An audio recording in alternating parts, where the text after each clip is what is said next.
कैसे हैं आप लोग? सभी को नमस्कार।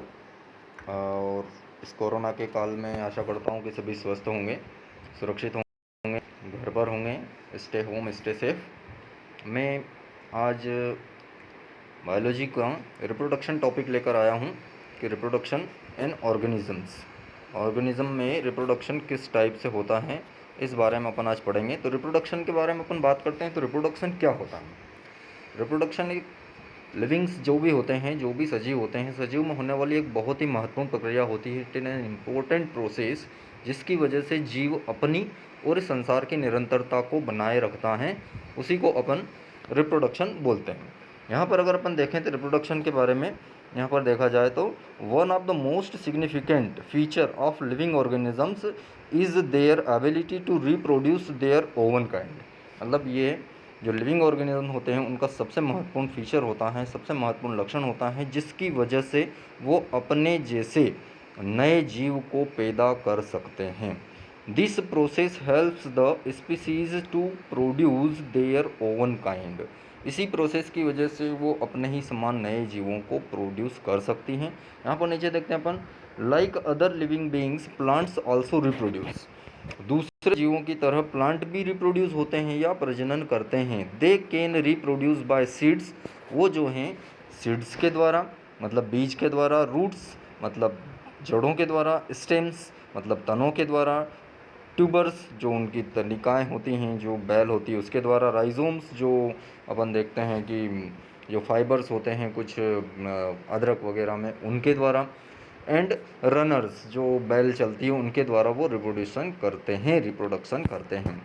दे can also reproduce by means of conidia and spores. इसके अलावा कुछ और भी तरीके होते हैं। कोनोडिया फॉर्मेशन होता है, ये रिप्रोडक्शन की एक प्रोसेस होती है, और बडिंग फॉर्मेशन होता है, फीजन होता है, प्लाज्मेटोगोमी होता है। तो अलग अलग प्रकार से भी रिप्रोडक्शन करते हैं। In animal reproduction takes place by sexual and asexual. जैसा कि हम जानते हैं कि रिप्रोडक्शन जो रहता है वो दो प्रकार की मुख्य रूप से विधियां पाई जाती हैं। एक जो रहती हैं सेक्सुअल रिप्रोडक्शन होता है, और second one is asexual reproduction. Sexual reproduction मतलब जिसमें सेक्स ऑर्गन पार्टिसिपेट करते हैं, है ना। जैसे कि अगर एनिमल की बात करें तो इसमें स्पर्म और ओवा आते हैं, और अगर प्लांट्स की बात करें तो प्लांट्स में जो रहते हैं वो आपका एंड्रोशियम और गाइनोशियम आता है ना। ऐसे यहाँ पर देखें, यहाँ पर asexual reproduction takes place by the fission. Asexual reproduction को अपन बात करें तो उसमें फीजन होता है, मतलब एक छोटी बड़ी सेल जो रहती है वो दो भागों में बढ़ जाती है। बडिंग होता है जिसमें कली का निर्माण, प्लाज्मेटोमी होता है, जेमुल फॉर्मेशन होता है, और रीजनरेशन। ये कुछ प्रकार की प्रोसेस होती है सेक्सुअल में, जो कि आगे पढ़ेंगे। Characteristics of reproduction for continuation of species, मतलब स्पीसीज के कंटिन्यूशन में रिप्रोडक्शन किस प्रकार से महत्वपूर्ण होता है वो अपन देखेंगे यहाँ पर। तो पहला देखिए, reproduction involves the formation of reproductive units like gametes. Reproduction जो रहता है वो रिप्रोडक्टिव यूनिट्स मतलब जो जननिक इकाइयाँ होती हैं, जैसे गैमेट्स होते हैं, है ना, which organisms are formed, by which organisms are formed. इन गैमेट्स के द्वारा जो है नया ऑर्गेनिज्म बनता है। दूसरा, it increase the number of cells and organisms. इसकी वजह से, रिप्रोडक्शन की वजह से ही जो सेल की संख्या बढ़ती हैं और ऑर्गेनिजम्स की संख्या भी बढ़ती है। थर्ड पॉइंट देखें, cell division become possible due to reproduction. Reproduction की वजह से ही सेल डिवीज़न पॉसिबल होता है, कोशिका विभाजन भी रिप्रोडक्शन से ही संभव है। Fourth point, replications of DNA takes place and hereditary character and transferred from one generation to other generation। DNA जो हमारा जेनेटिक मटेरियल होता है, डीएनए जानते हैं डीऑक्सी राइबो न्यूक्लिक एसिड, ये डीएनए जेनेटिक मटेरियल होता है। इसका रेप्लिकेशन मतलब इसका रिप्रोडक्शन या इसकी कॉपीज़ बनना भी रिप्रोडक्शन के थ्रू होती हैं, जिसकी वजह से जो आपके आनुवंशिक लक्षण होते हैं वो एक से दूसरी पीढ़ी में ट्रांसफ़र होते हैं।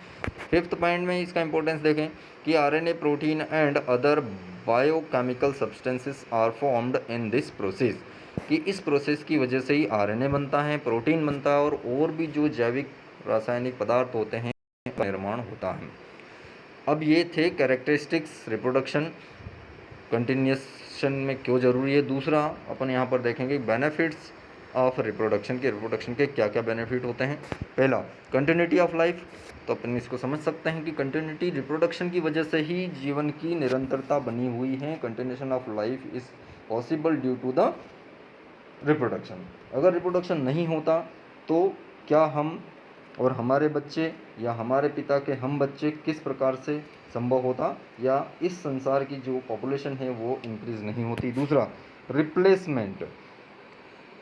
डेड ऑर्गेनिजम्स जो रहते हैं वो replaced by the organisms due to reproduction. की डेड ऑर्गेनिजम्स या डेड सेल्स होते हैं वो रिप्रोडक्शन के थ्रू जो मृत कोशिकाएं होती हैं वो नई कोशिकाएं उनका स्थान ले लेती हैं। तीसरा, to maintain the existence of organisms, कि मतलब जो जीव होता है उसकी उपस्थिति या उसका एग्जिस्टेंस मेंटेन करने के लिए भी रिप्रोडक्शन जरूरी होता है। Fourth, variation.